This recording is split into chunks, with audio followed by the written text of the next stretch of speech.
Assalamualaikum warahmatullahi wabarakatuh. Halo teman-teman semuanya, perkenalkan nama saya Nashwa Syakira Naila. Saat ini saya sedang menempuh pendidikan di Universitas Islam Bandung, Fakultas Dakwah jurusan Komunikasi dan Penyiaran Islam. Video ini merupakan tugas ujian akhir semester saya di semester 2 pada mata kuliah Ushul Fiqih. Dan di video kali ini saya akan menjelaskan mengenai kaidah ushul fikih, yaitu kaidah yang ke-23. Maka dari itu, mari kita saksikan penjelasannya. Selamat menonton teman-teman. Halo teman-teman, kembali lagi dengan saya Nashwa Syakira Naila. Jadi di video kali ini, apa aja sih yang bakal saya jelaskan mengenai kaidah ushul fikih yang ke-23. Di video kali ini, saya akan menjelaskan beberapa poin.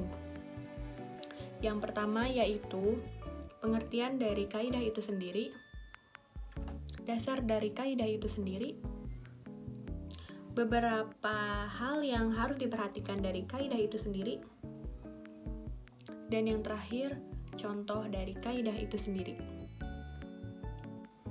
Kaidah ushul fikih yang ke-23. Al-ijtihadu la yanqudu bil ijtihadi, yang artinya ijtihad tidak bisa dibatalkan oleh ijtihad yang lainnya. Pengertian dari ijtihad, menurut bahasa, kata ijtihad itu berasal dari kata yajtahid. Ijtihad artinya mengerahkan segala kesanggupan untuk mengerjakan sesuatu yang sulit.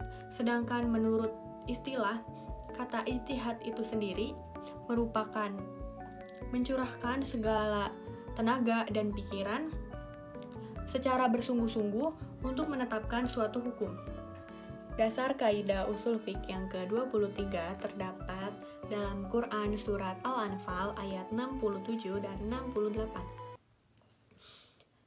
A'udzu billahi minasyaitonir rajim. Bismillahirrahmanirrahim.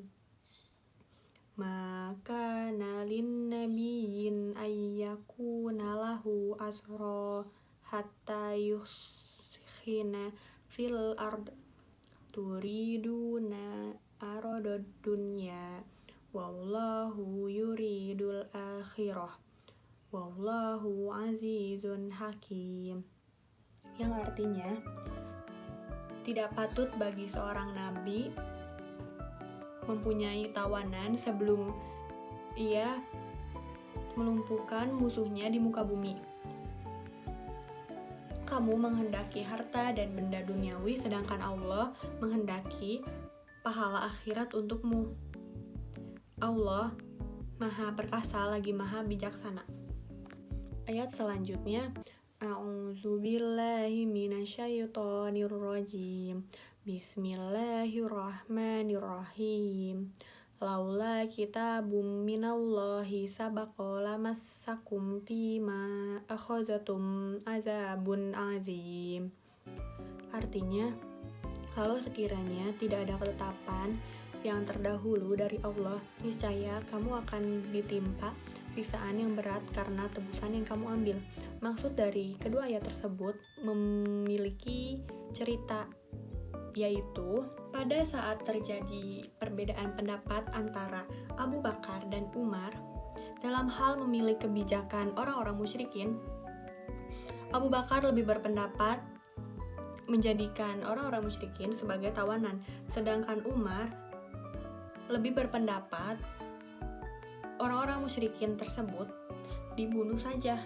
Pada saat itu Rasulullah lebih memilih pendapat yang dilakukan oleh Abu Bakar, yaitu menjadikan orang-orang musyrikin sebagai tawanan dan mengambil pajak dari mereka.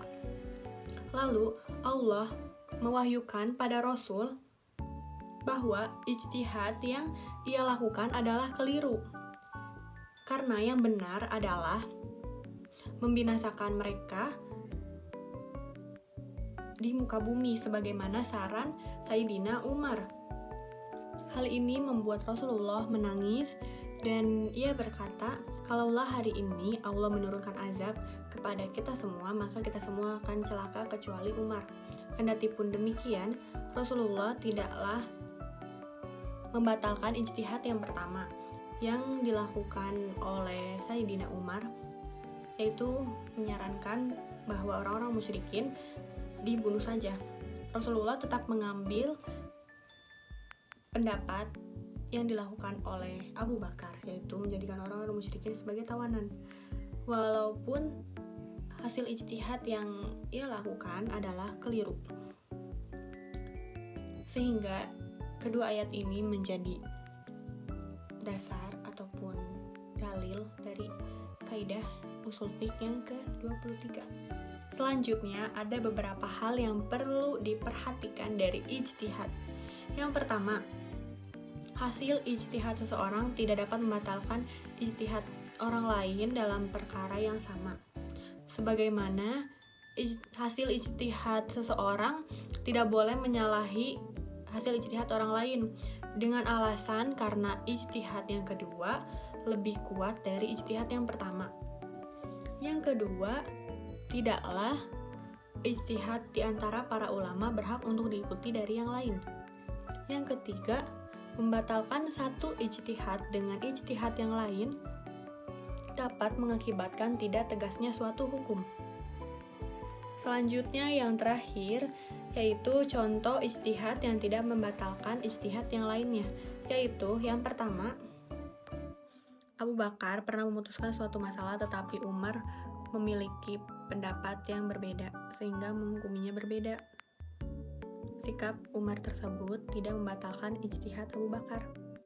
Yang kedua, ketika seorang hakim berijtihad untuk memutuskan suatu perkara kemudian ijtihadnya berubah dari yang pertama, maka ijtihad yang pertama tersebut tetap sah.